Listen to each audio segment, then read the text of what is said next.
Sen 22. února 2022.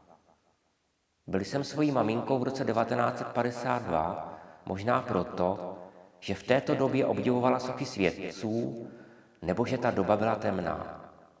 Přišel jsem do velké prosklené místnosti statku ze 17. století. Uprostřed stála dřevěná socha světce, asi metr vysoká, s nazaseným rouchem splývajícím k zemi, hlavu měla otočenou k oknu do proudu světla.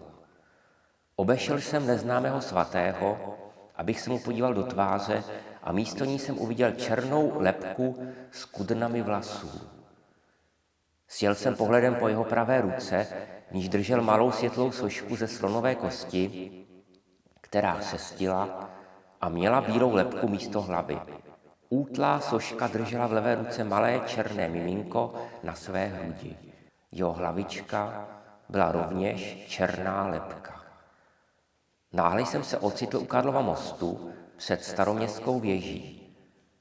Cesta byla zahrazena zeleným plotem, u něhož stáli strážci. Ukázal jsem jim covidpas a mohl projít. U paty věže stála malá drezína, v níž seděly dvě babičky. Ta mladší byla průvodkyní. Nabídli mi, abych s nimi projel po kolejích, které vedly v těle Karlova mostu, a tunel končil výjezdem u Malostranské věže. Tam jsem vystoupil a díval se jí ze zhora, jak zajíždějí po kolejích k soše Brunsvíka, ke které jsem v dětství chodíval s maminkou. Pohledl jsem do ostrého slunce směrem ke kampě a místo paláce u řeky tam stál onen statek ze 17. století. Hodně se oteplilo.